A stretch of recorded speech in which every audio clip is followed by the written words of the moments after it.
Vamos continuar agora. Quero chamar duas pessoas muito... Me ajuda, Rafa, por favor. Duas pessoas muito especiais para a gente estar falando hoje sobre esse tema. Café com Palavra, segunda edição. Eu acho que pode ter umas 30 edições de Café com Palavra sobre música, que é inesgotável esse assunto. Quero chamar hoje um músico formado em música. Oi.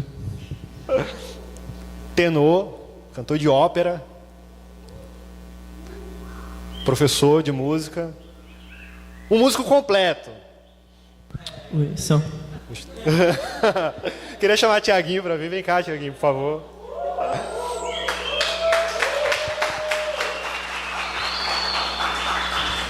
E o segundo, poeta, um artista. Esses dias eu falei para ele que, enquanto pregador do Evangelho, eu vejo uma veia poética na pregação nas pregações que ele faz.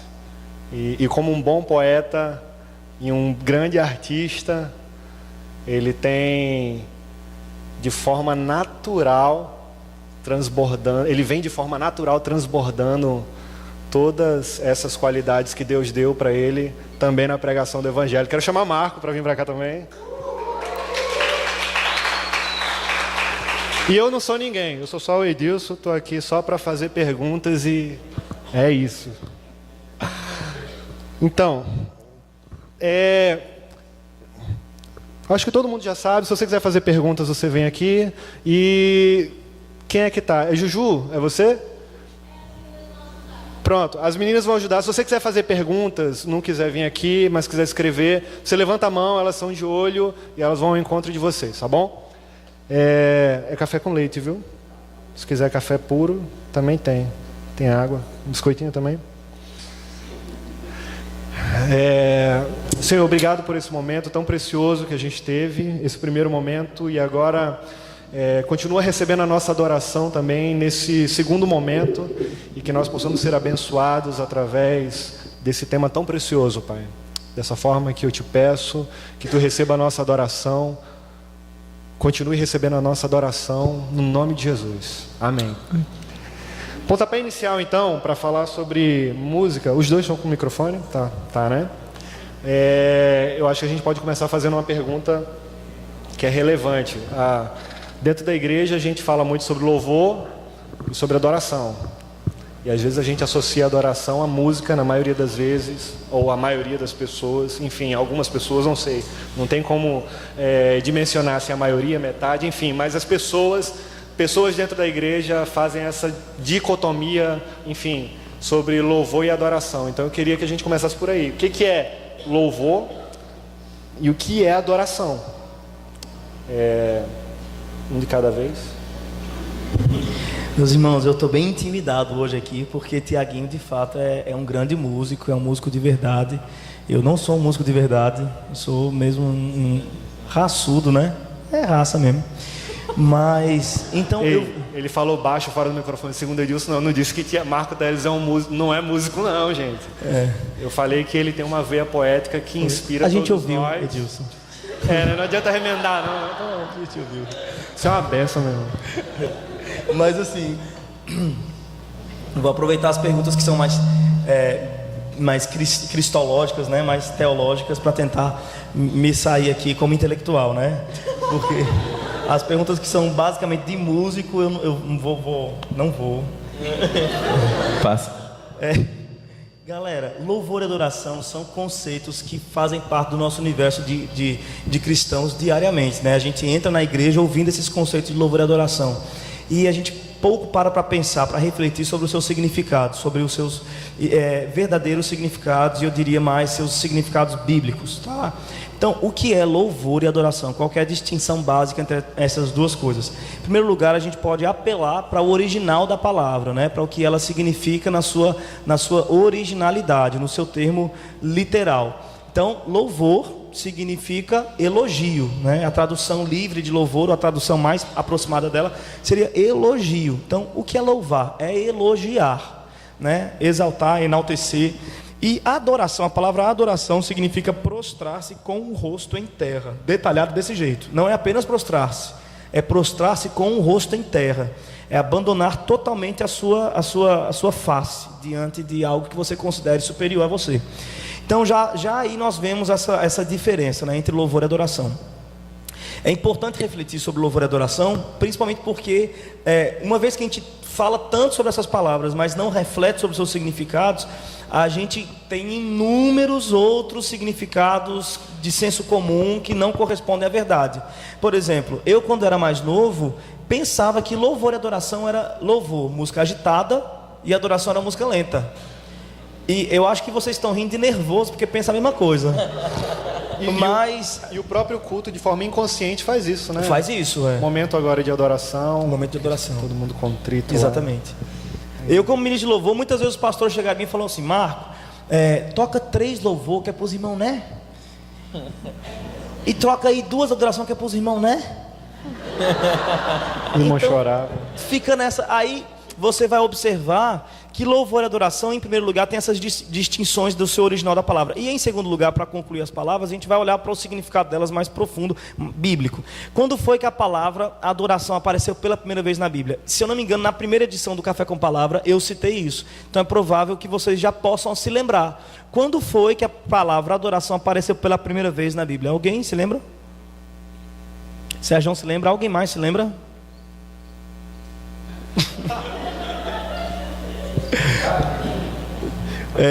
Oi? Exatamente, no sacrifício de Isaac. Foi quando Deus chamou Abraão e colocou à prova e falou: Abraão, sai, agora pega o teu filho, teu único filho, Isaac, a quem amas, né?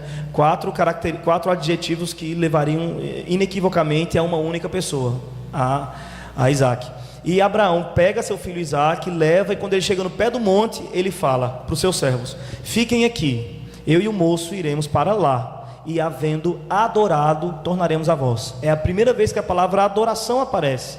E engraçado que ele estava indo para um monte fazer o que, gente? Sacrificar Isaac, né? Holocausto, obediência, são palavras que a gente poderia usar para aquele momento. Tristeza, luto, choro, né? Obediência profunda. Mas ele chamou tudo isso, ele condensou tudo isso e deu uma palavra para o seu holocausto, para o seu sacrifício, para a sua obediência. Ele chamou isso de adoração. A gente vai ali adorar. Então é um absurdo, depois de tantos séculos de Abraão para cá, nós relacionarmos a palavra adoração à música lenta. Abraão no alto do monte não tinha um sino para tocar, uma panderola, nem bateu palma.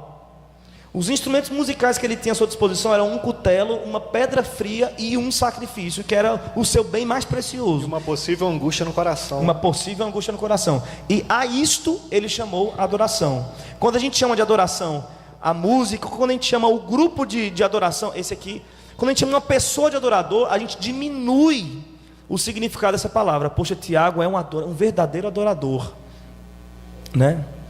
Então a gente porque a verdade, a intenção real é dizer que Tiago canta muito, mas a gente acha que isso é carnal, dizer que Tiago canta muito. Então a gente prefere dizer que ele é um verdadeiro adorador. Isso soa mais espiritual, né? Então, gente, guarda a palavra adoração para aqueles momentos mais difíceis da sua vida, quando obedecer vai lhe custar tudo.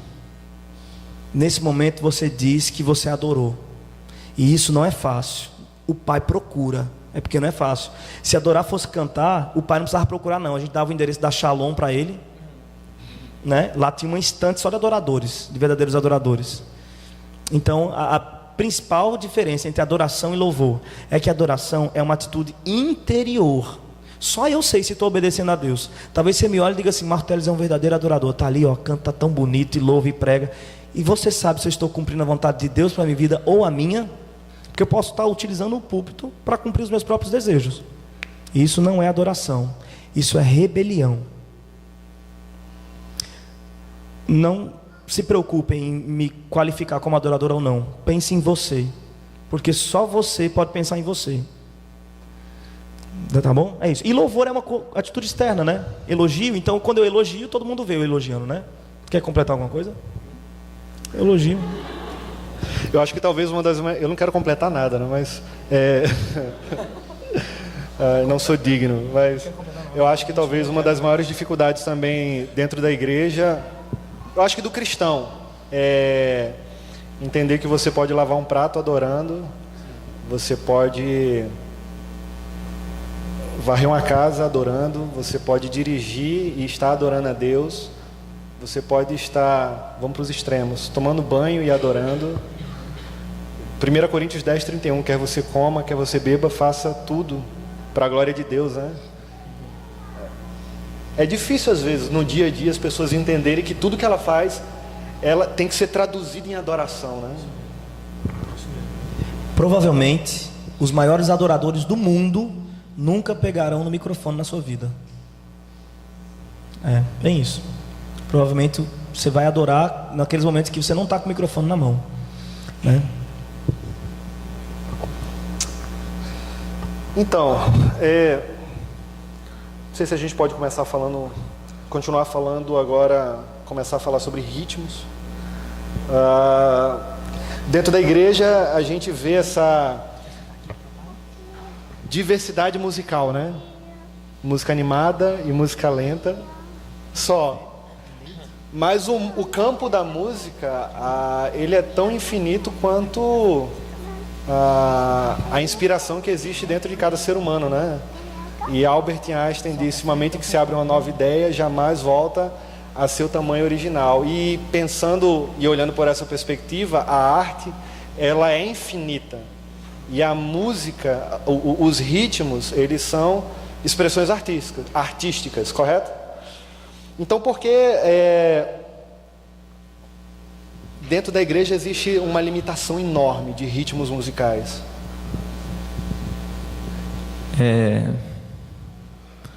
Eu acho que talvez. Eu vou emendar logo a pergunta. Eu vou emendar logo a pergunta, porque aí eu passo de vez. Faustão. Aí eu passo de vez logo para... Ô louco, meu, deixa o cara responder, cara. Peraí, bicho.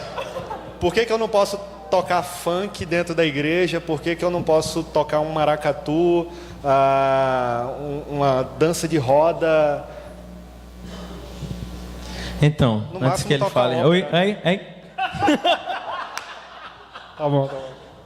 La palavra.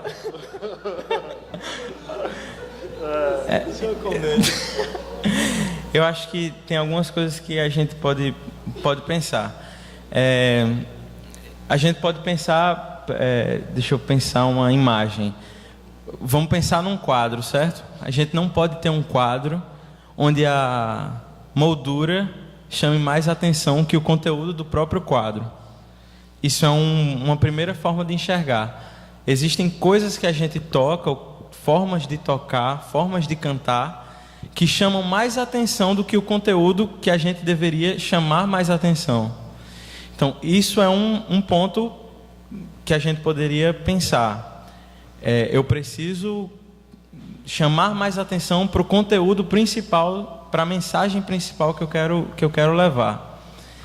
E a segunda coisa é que tudo está carregado da própria cultura. Nada é criado fora de um contexto.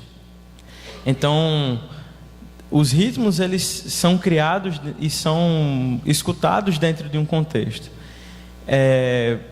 Eu acho que, por exemplo, a avó da minha esposa, por exemplo, de Aline, não gosta muito de rock. Ela vem para a igreja num domingo à noite e ela estranha a forma da gente tocar. Uma forma mais animada, alguma coisa assim. E eu imagino que provavelmente porque quando ela era mais nova, ela viveu a época do sexo, drogas e rock and roll, a revolução do rock, ela viveu o movimento hippie, ela viu todas essas coisas. E ela não consegue enxergar para aquele ritmo sem o contexto em que ela escutou aquele ritmo. Então, eu acho que, na verdade, o nosso cuidado ele precisa ser dentro desses dois pontos de vista. Primeiro, o que eu toco, ou a forma, o ritmo que eu toco, está chamando mais atenção que o conteúdo que eu quero levar? E a segunda coisa, será que a forma como eu toco, esse ritmo que eu toco, vai fazer com que pessoas vamos dizer, mais fracas na fé, mais frágeis, ou que vivenciaram um momento com aquele tipo de ritmo, será que aquilo vai chamar mais atenção também do que o conteúdo? Então, por que não tocar determinados ritmos? Por que, por exemplo, não cantar no momento do louvor um rap ou alguma coisa desse tipo? Porque de repente as pessoas não vão conseguir responder aquilo em louvor, elas não vão conseguir participar daquele momento efetivamente. Então a gente, como dirigente de louvor, não vai cumprir o papel que nos cabe, que é dirigir a igreja em louvor. Então eu acho que a gente precisa pensar sobre essas coisas. Mas eu completaria simplesmente dizendo que, apesar de num contexto litúrgico, tá? Vamos deixar isso bem claro, você ter que ter essa preocupação primária, né, acerca da moldura do quadro, do conteúdo principal, apesar do contexto litúrgico pedir essa atenção toda especial, todo ritmo tem o seu lugar. Sim. Não é verdade? Se eu penso, não pode haver preconceito, né? Se eu penso que a igreja do Senhor vai além dessas 4 paredes aqui, então na igreja do Senhor pode haver uma cantiga de roda popular, pode haver, não necessariamente dentro da liturgia do culto, mas em um dia especial que se queira fazer algum tipo de momento musical especial. Sim. Em um evangelismo no meio da rua, a igreja vai além dessas 4 paredes, né? Então, se eu penso que eu quero visitar, sei lá, um orfanato, ou um asilo, ou fazer um evangelismo de rua, ou ir para um meio de festivais musicais com a minha banda, eu sendo cristão, com demais irmãos cristãos, e lá desenvolver uma sonoridade diferenciada, né? Com fins até de glorificar a Deus entre eles, isso é a igreja tocando ritmos diferentes, não necessariamente na hora da liturgia do culto. Isso não quer dizer também que determinado tipo de ritmo seja de Deus ou outro não seja de Deus. São somente os contextos em que a gente vai usar essas coisas. Então, se a gente de repente a gente vai para uma comunidade quilombola, sei lá, alguma coisa assim. E se a gente não se adequa à forma e à cultura deles de alguma forma, eles não vão compreender a nossa mensagem. Então, há coisas que a gente pode adaptar. Agora, sempre é importante ter bom senso em todas as coisas. Tentando perceber o ambiente, a cultura em que a gente está e como melhor a gente pode se encaixar. De forma que a música não chame mais atenção que o conteúdo. Eu gosto do que você tem liderado aqui como ministro de louvor, porque Tiaguinho, para quem não sabe, é o líder do louvor aqui, e a ideia estratégica de, no domingo de manhã, colocar uma música de um estilo de moldura bem fina, né? De moldura quase imperceptível, uma coisa mais congregacional, bem assim, antiga, usando o inário, usando músicas tradicionais, voz e violão, no máximo um carrom e tal, e à noite já utilizar um estilo musical mais um pouco mais contemporâneo, com músicas, mesmo um rock, né? Talvez um rock bem leve e tal. Eu acho isso interessante, porque a própria igreja consegue oferecer para a avó de Aline um ambiente onde ela não associe ao lugar da juventude dela, onde ela curtia uma discoteca, entendeu? Sim. Então eu acho bem isso, assim. Agora, para o jovem, também oferece uma opção para ele, né? Para ele se sentir em casa, no século XXI, né? Louvando a Deus. Essa questão da liturgia, ela tem uma influência cultural absurda, né? O mais importante, como foi dito, é entender essa liturgia dentro de uma perspectiva cultural. Ao mesmo tempo, eu acho que, embora a gente comece a entender isso, não pode haver preconceitos, como foi dito também, de que eventualmente possa acontecer dentro de uma liturgia que a gente não está acostumado, até para quebrar paradigmas, enfim. Como, por exemplo, culto de missões, já aconteceu aqui de você tocar música de tambores, que é comum na África. É interessante isso. Aí falando agora de uma perspectiva cultural da adoração pela música, através da música. Na África, de um modo geral, generalizando mesmo, os países, é comum você ver eles usarem tambores, melodias muito semelhantes a que a gente escuta no candomblé aqui, na macumba, Eu antes de ser evangélico... A gente não, né, Edilson? Você. É, né? Então tá bom. Eu já fui. Antes de ser evangélico, eu fui uma vez num terreiro de macumba. Conta disso. E você vai...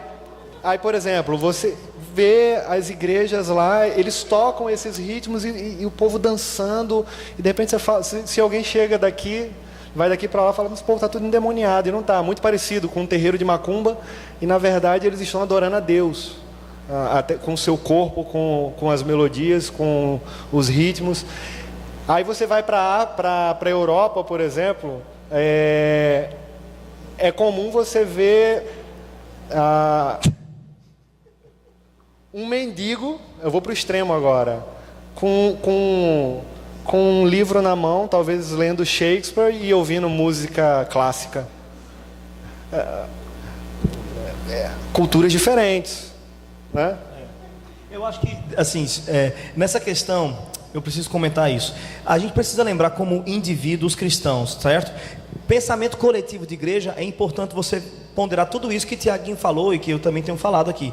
É importante você ponderar qual que é a melhor canção para evidenciar a pessoa de Cristo no culto litúrgico, etc., sem que chame atenção para coisas supérfluas, etc., etc. Mas individualmente, cada um de vocês, incluindo eu e o João Teles, que está começando a vida dele agora, e o Tiaguinho, cada um de nós individualmente devemos superar essas questões. Individualmente devemos superar. Lembre-se da igreja de Atos dos Apóstolos. Ela superou essas questões. Para ela não era uma pergunta. Na igreja, como é que vai ser a liturgia? Como é que vai existir? A igreja de Atos dos Apóstolos livremente, maduramente, adorava a Deus dentro do templo. E isso significava se submeter a uma liturgia, a um procedimento extremamente engessado, ritual, etc. Mas a igreja de Atos dos Apóstolos também adorava de casa em casa, que significava se submeter a uma adoração mais livre, mais informal, mas também adorava nas ruas, o que significava se submeter a uma adoração criativa, cultural. Então supere isso. Entende? Individualmente, você precisa superar. Se você estiver em um lugar onde não se pensou muito bem qual seria a música ideal para aquele momento, supere isso. Você pode adorar a Deus no templo, de casa em casa, nas ruas, de várias maneiras. É importante que você supere a questão infantil da mulher samaritana. Nesse monte ou naquele, no templo ou no monte, supere isso. É em todo lugar e é de todo jeito. É claro que coletivamente devemos pensar em tudo isso, mas individualmente, supere isso. Esteja além dessas questões. O próprio livro dos Salmos, ele dividido em sessões, ele tem uma sessão que ele como é que eu me esqueci a palavra? Que ele se dedica a músicas para a liturgia de culto. O que é que isso comunica? Ele está dizendo, tudo isso aqui é uma poesia. A gente tem poesias, a gente tem canções, mas existem coisas que a gente dedica melhor para o culto. Provavelmente havia alguma compreensão diferente daquelas canções, da forma como se fazia ali, que se adequavam melhor a um culto coletivo. Não queria dizer que a gente não pode fechar a casinha para todas as coisas que existem no mundo para só aceitar determinada coisa. E eu acho que, por exemplo, nós podemos adorar individualmente com canções complexas, com poesias complexas, com coisas que, se a gente for cantar com todo mundo, as pessoas de repente não vão conseguir acompanhar a melodia, a harmonia, a própria letra.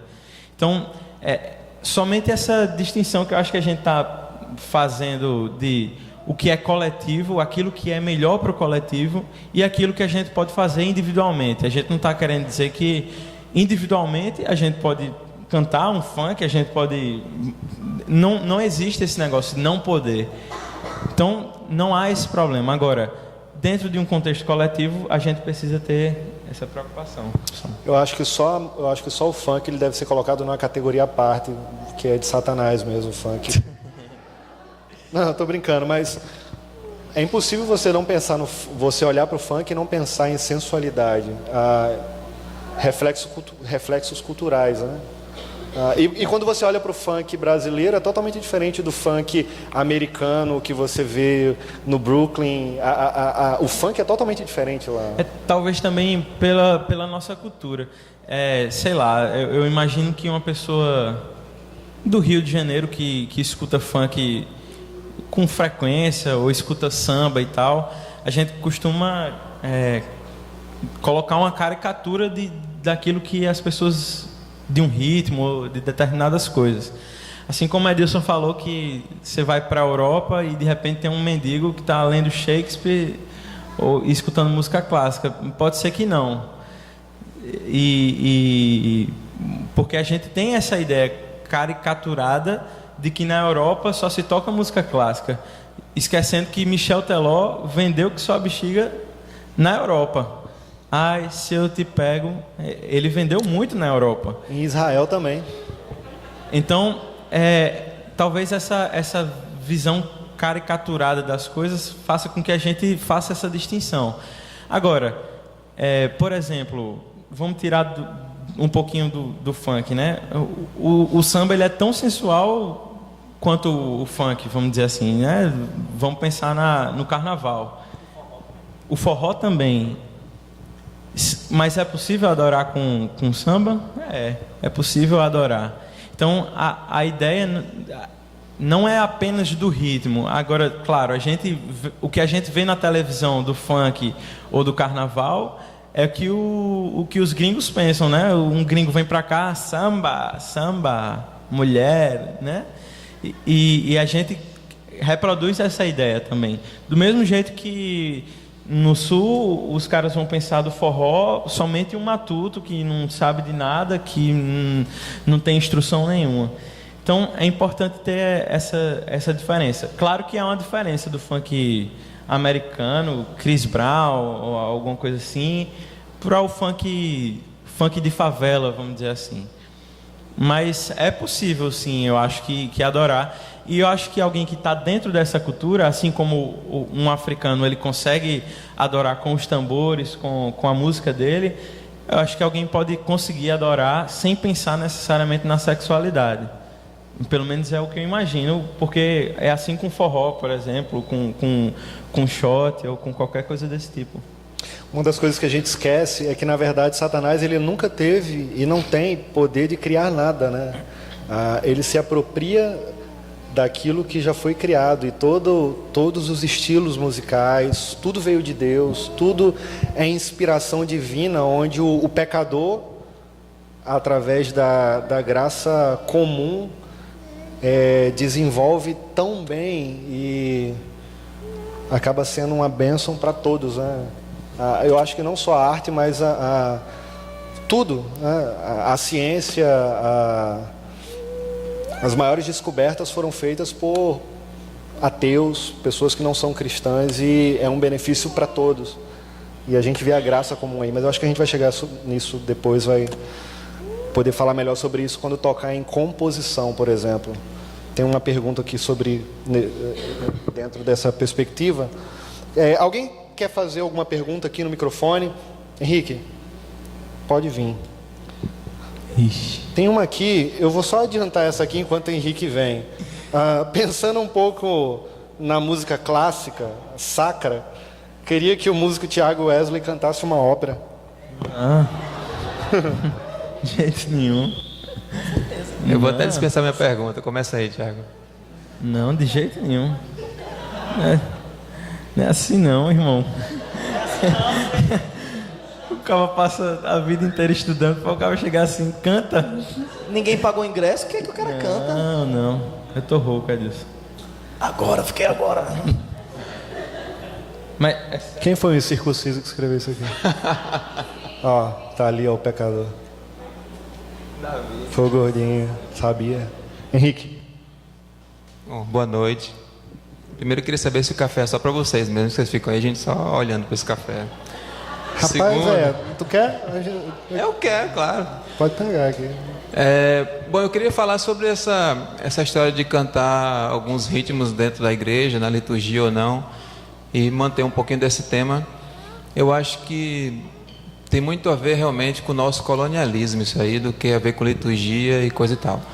Porque a gente está falando aqui muito mais... Aí eu vou colocar, por exemplo, usar os ritmos brasileiros, né, dentro de cânticos que a gente já conhece, vamos dizer assim, para a gente não mexer em estrutura de conteúdo, de letra. Vamos pegar um cântico que todo mundo concorda que ele é bíblico e vamos colocar numa roupagem de forró, por exemplo, dentro da igreja, ou de samba, tá? E aí a gente entra nessa velha polêmica. É evidente que esse é um problema cultural, de preconceito musical mesmo, né? O que a gente faz hoje na igreja de rock, por exemplo, o rock não é brasileiro, nunca foi, né? Rock é importado. O brasileiro adora coisas importadas. Tudo bem, é uma questão cultural e a gente vai viver isso por muitos anos, eu acho ainda.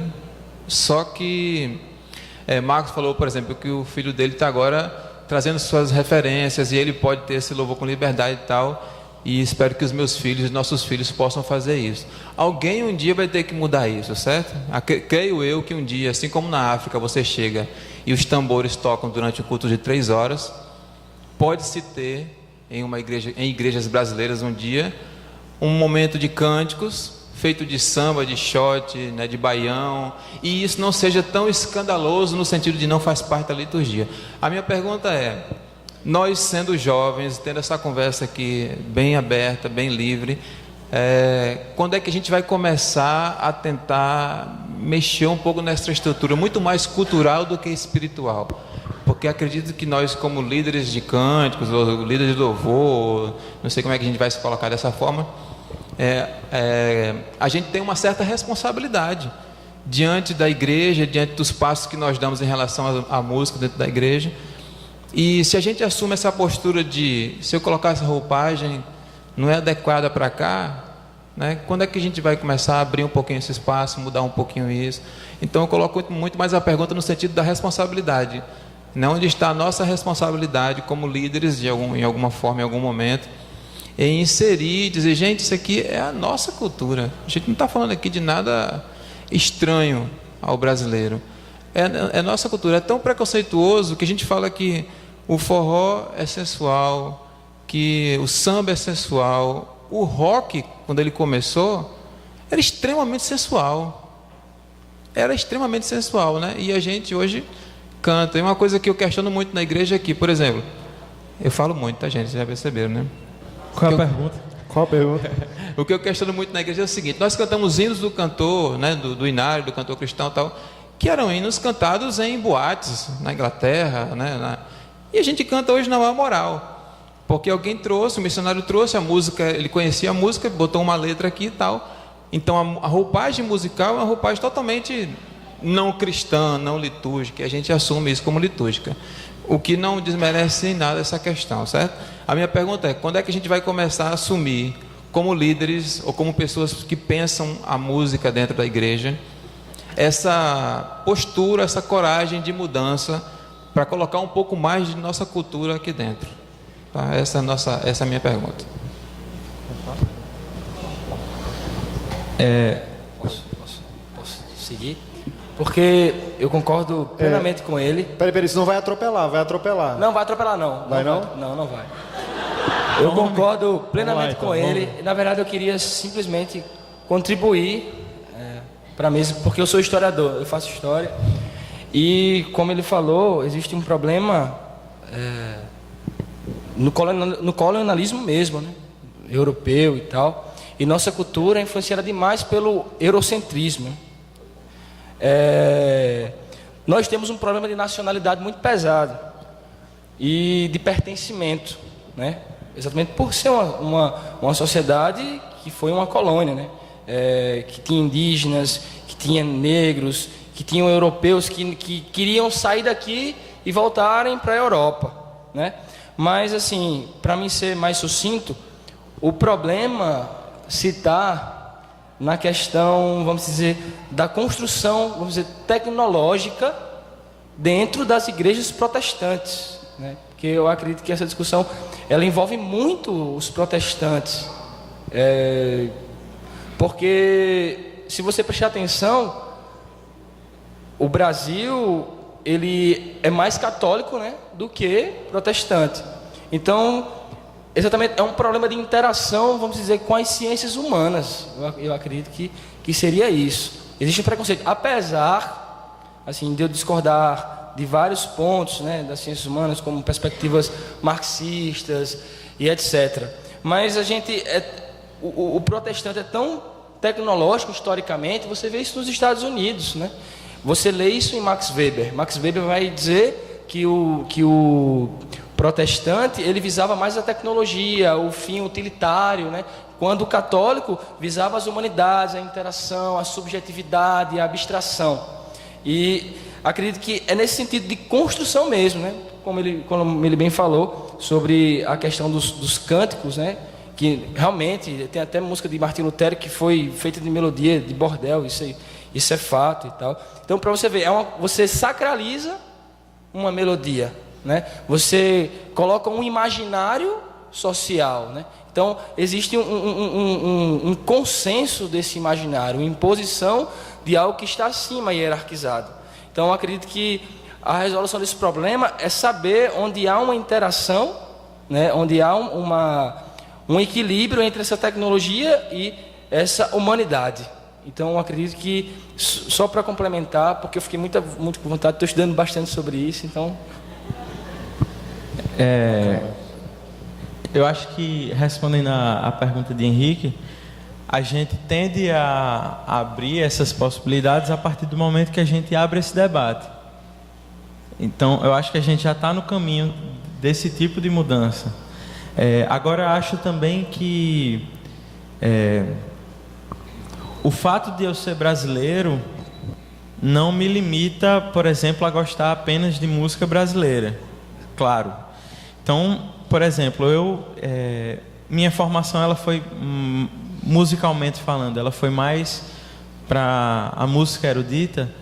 Então, eu tive que estudar música italiana, música alemã, tive que estudar ópera, né? Mas como é aquela coisa do estereótipo, né? Edilson acha que eu sou cantor e eu sou cantor de ópera, mas não necessariamente. Eu aprendi dentro da universidade vários estilos, inclusive a ópera. Isso é uma das suas qualidades, meu irmão.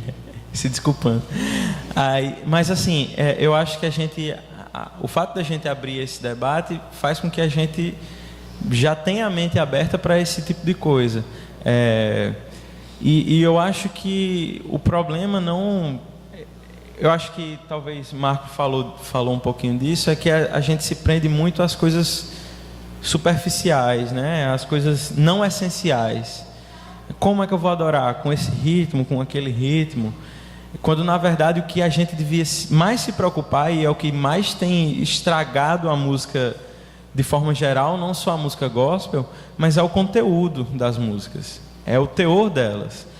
E quando a gente tende a falar do gospel, da música gospel e tal, mas eu acho que isso é generalizado, além da música gospel. Isso é a música inteira, a música que a gente canta, que a gente ouve na rádio.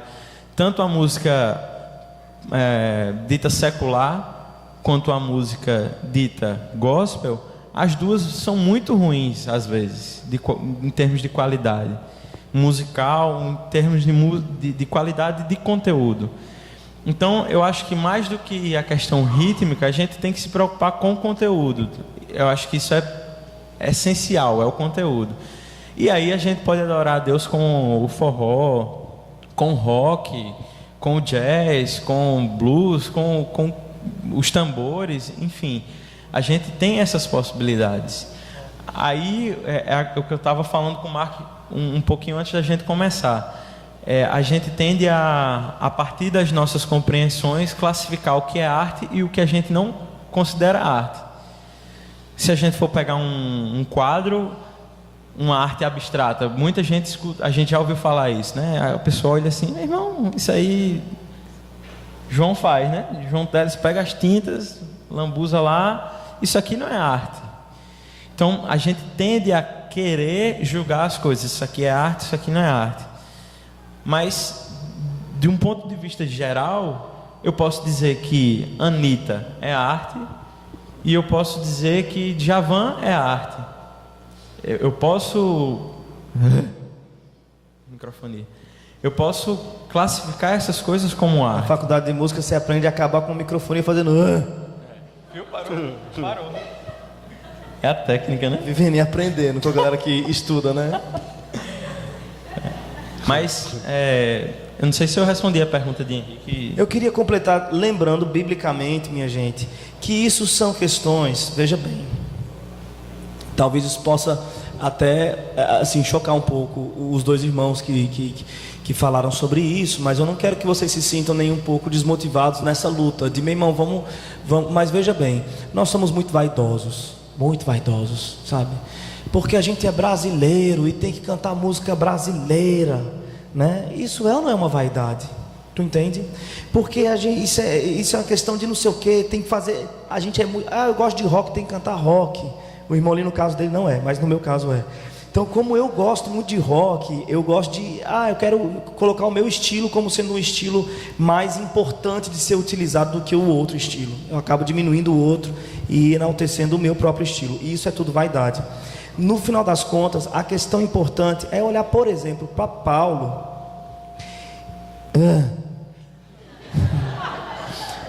E ver Paulo considerando o que é melhor para o outro como mais importante do que o que é melhor para ele, quanto à entrega da mensagem do Evangelho. Quando Paulo pensava em entregar a mensagem do Evangelho, a primeira pergunta que surgia a maneira que eu vou entregar, qual é a maneira de me tornar mais autêntico ao entregar a mensagem? Não era a primeira pergunta. A primeira pergunta é: qual a maneira mais inteligível para esta pessoa? Entende? Então, neste caso, eu já não penso mais em me autenticar como brasileiro, como pessoense, como, sabe, jovem, ou como velho, ou como... Não, meu primeiro pensamento não é mais me autenticar. Meu primeiro pensamento é que o irmão à minha frente receba de maneira inteligível a mensagem. Se for o caso de tocar uma música europeia, né, ou influenciada pelo europocentrismo, né, que acabou gerando entre nós essa celeuma de ter uma música mais assim, num estilo mais litúrgico, etc. Se assim eu vou alcançar as vovós de todos nós, qual é o problema de me fazer de louco para com os loucos? Se num contexto mais jovem eu vou ser útil, né, tocando de uma maneira mais forte, de uma maneira mais... Qual é o problema? E eu sei que neste momento eu irei me autenticar mais do que quando eu canto para minha vovó. Eu irei me autenticar mais. Além de fazer-me mais compreensivo, também irei me autenticar. Olha que maravilha. Mas não é a minha autenticação que está em primeiro lugar. É o outro. É o outro. Entendem? Eu não quero desmerecer, eu não quero tirar o mérito da questão, gente. Não quero mesmo tirar o mérito da questão.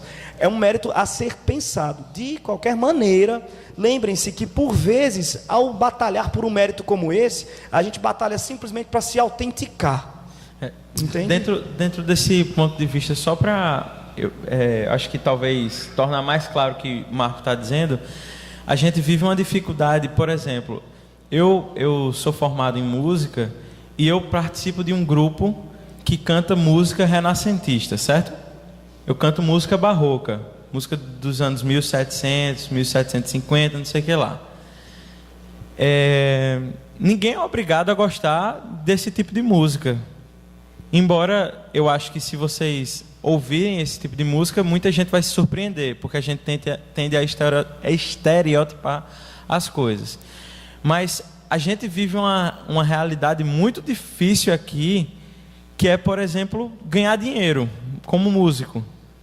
Porque todos os financiamentos aqui na Paraíba funcionam assim: é forró, a gente financia. É música clássica, é música barroca, é rock, não sei o que, é música americana, a gente não financia. Isso quando eu estou falando de editais que a gente participa e tal. Há uma dificuldade nesse sentido, que é também cultural, talvez de uma questão de tentar se afirmar de alguma forma, afirmar a música nordestina ou afirmar alguma coisa desse tipo. Eu acho que o mais importante... Mas para o mundo isso é a primeira questão. Exatamente. Eu entendo o governo da Paraíba fazer essa questão de autentificação, entendeu? Mas para o cristão não é a primeira questão. Então, é isso que eu estou dizendo. Então, tentando tornar isso mais claro, isso é uma coisa que não acontece apenas aqui, mas que acontece em todas as coisas. Eu estou querendo dizer que a gente tende a pensar que as coisas só acontecem na igreja. Não, elas acontecem em todo o contexto, inclusive na igreja. A igreja acaba sendo reflexo de um todo, né? Gente, a gente começou falando sobre louvor e começou também falando sobre adoração. Agora a gente vai ter mais uma música, nós vamos louvar e ao mesmo tempo adorar através da música. Só que mais do que isso, a gente vai ter um momento agora de ofertório. A gente vai ofertar e vai adorar através dos nossos recursos, tá?